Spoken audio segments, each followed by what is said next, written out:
This is a recap, and we're going to talk now about a subject that I find very interesting, the fourth turning theory, okay? I've already mentioned to you in other videos here on the channel that I find this an interesting topic. I don't believe 100% in this theory, okay? I think there is some cycle, yes, in human history, but it doesn't repeat exactly. There's an evolution in this. You're moving forward in this cycle, right? The idea of the fourth turning cycle is that things are somewhat cyclical, that history repeats itself cyclically. Let's understand this concept here. Because it's an interesting theory, it has a real foundation, but again, it doesn't explain everything, okay? What's the idea of the fourth turning, right? It's the concept that every new generation tends to differentiate itself from the previous generation. This is an instinct that every child has toward their parents, right? They want to do something new. This is natural. It's human nature for children to want to differentiate themselves from their parents, right? And so you end up creating this cycle that some people show here. There's this article here by Brandon Keaton that talks about this. You know this, right? Hard times create strong men create good times create weak men, and weak men create hard times. And then you create a cycle that would be the 4 generations in this story, right? Let's understand this case because I think the conclusion he reaches in this story is interesting. The conclusion he reaches in this story is that by 2030, we're going to have a major turning point in the world. And I can't tell you that I think it's impossible. It doesn't seem like it's heading that way. It doesn't seem like there's going to be a major turning point in the world between now and 2030. What it's going to be exactly, whether it'll be positive, whether it'll be negative, I don't know.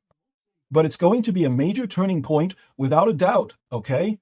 This news wasn't suggested by anyone, but I thank everyone who suggests news on our website at visonlibertaria.com, and I also thank you who are watching our video. If you like our content, please leave your like and subscribe to the channel. So this type of flowchart that you've certainly seen many times is based on a book called The Fourth Turning. What's the name of the book? Here's the book, The Fourth Turning by William Strauss and Neil Howe, who are authors, American authors who wrote this back in '97, a long time ago. And what's their theory? Their theory is that roughly every century, you have 4 generations.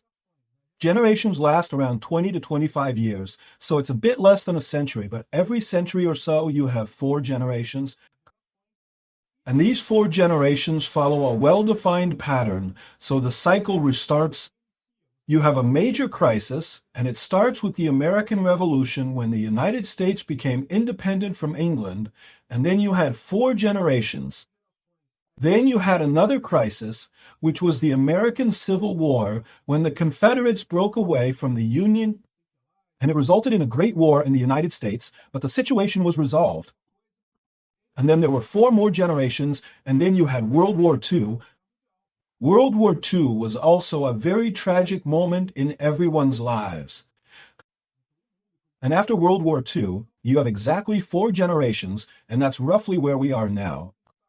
When something very significant could happen, the expectation is that this fourth turning will occur by 2030. Sometime between now and 2030, we'll experience this great turning. This fourth turning could be a war, a major conflict, or simply something that fundamentally changes the world. So what these people present here is their explanation for this phenomenon. This chart shows the supply and demand for order and security. What's their perspective? You begin after a major crisis like World War II. You have a very high demand for order. People desperately want stability. Then you establish a clear order. Police, authorities, military forces, everything very well established. A situation where society is highly orderly. But precisely when you have such an orderly society, you tend to take it for granted. Remember, security is something you only value when you lack it.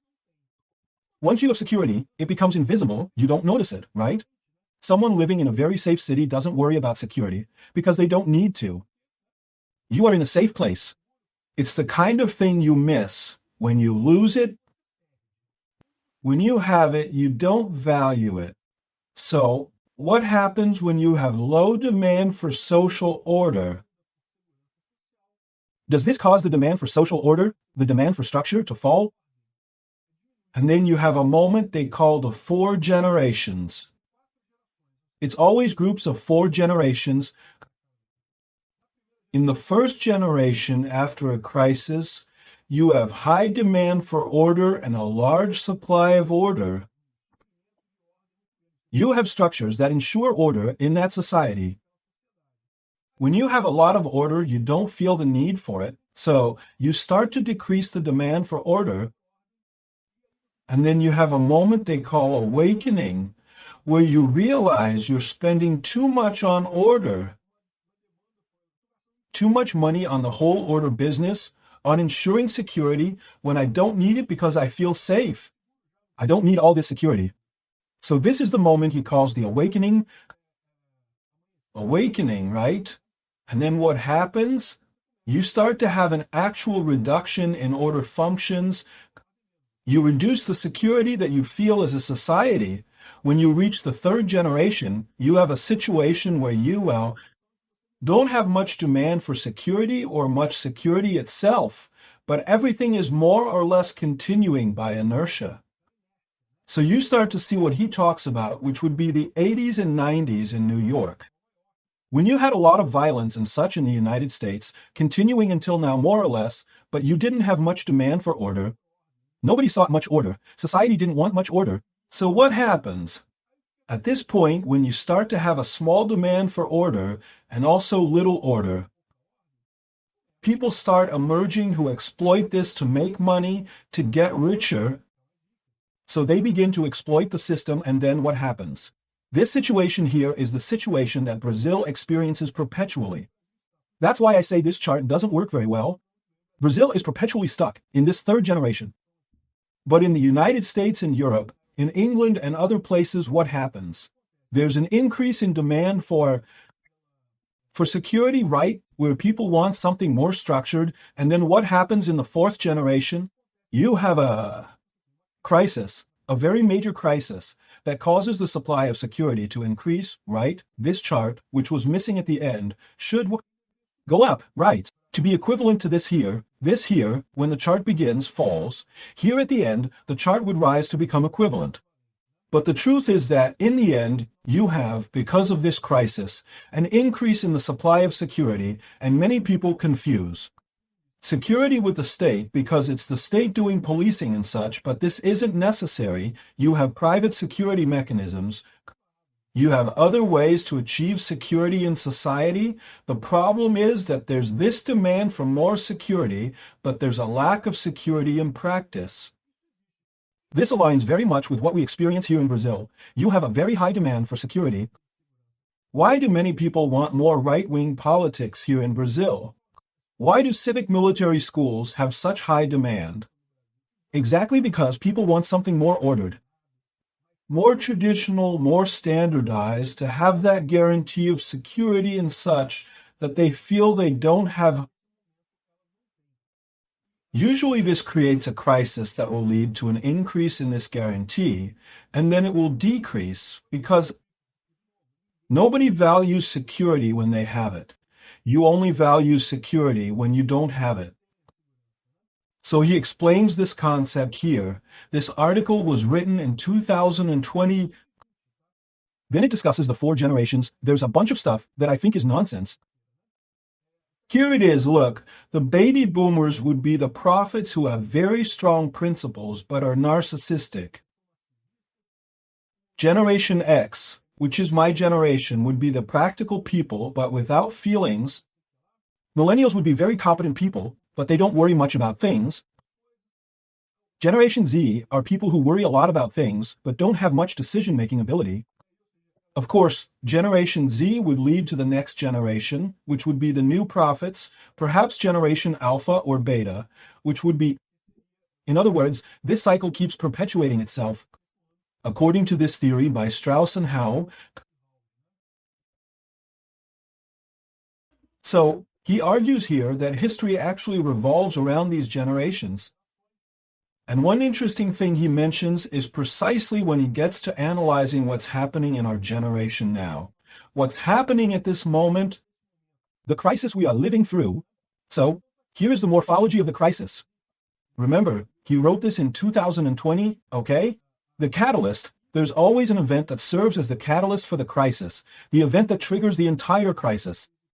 And it could be perhaps the 2008 global financial crisis, Occupy Wall Street, and so on. There are several events he might consider.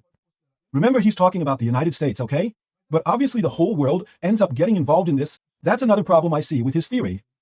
It's very centered on American things. Regeneration in 2012, you have an attempt to recover the situation, then you reach a climax, which would have been 2020. 2020 is a crucial moment that confirms the death of the previous order and the emergence of a new order. But we still don't know what this new order is. And in fact, the COVID pandemic was kind of something that was addressed in this article. Notice that he even puts a question mark here. He says in the article that at a certain point during the beginning of the COVID pandemic, he thinks maybe the COVID pandemic is this climax, this moment that makes it clear to everyone that the previous order no longer exists. Our society is not functioning with this arrangement the way it is today.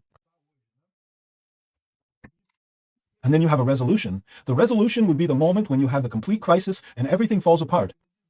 And then you have a rebirth again in the next cycle, right? Which he's predicting for 2026. That is next year. Will it happen next year? I don't know, but if you stop to think about how things have been progressing, it really seems like something is happening.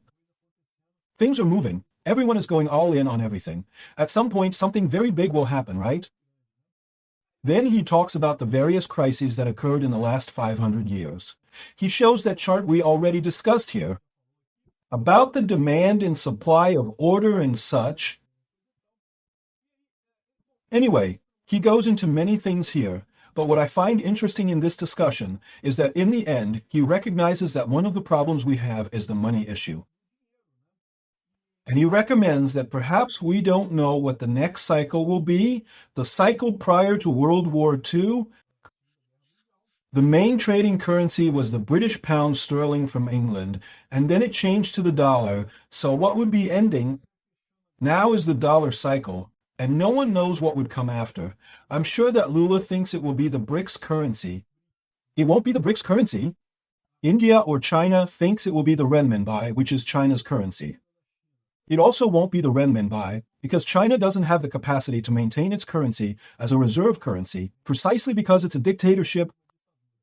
And what he bets on here in the end is precisely Bitcoin.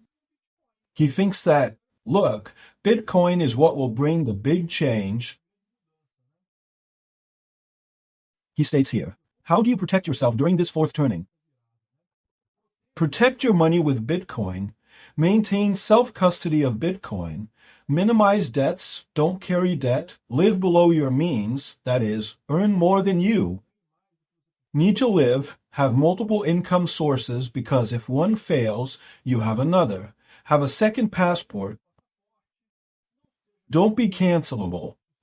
If your income depends on a specific sentiment or something like that, start something else to have an alternative in case that goes wrong. Causes some problem anyway.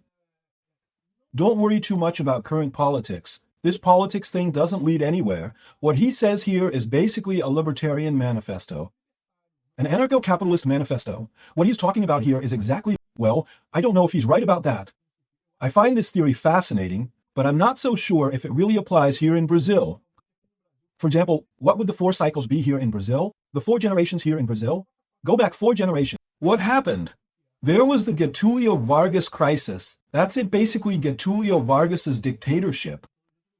But in the meantime, we also had the military dictatorship. So how does this work? This 4-generation cycle doesn't fit very well here in Brazil. Another thing I find very interesting that he mentions here at one point is that he's quoting this guy here. There are only 2 ways to coordinate a human society on a large scale. Through the free market or through physical power. That's exactly what I tell you. There's no other alternative. Either you have a free market or you have physical power. And any ideology that rejects the free market is simply seeking more use of physical force to control society. Socialism, communism, and fascism all converge to the same point. Government by superior force, using force directly in government. Ultimately, that's exactly what happens. Either you have a free market or you have communism. There's no other alternative in this equation, right? And that's the dilemma we're living through right now. I hope that very soon we're going to see a really major collapse. We'll have some very serious problems, and I believe that we're going. The solutions that exist today for us are libertarian solutions. It's precisely about having this position of independence from the state, right? Is this what will happen?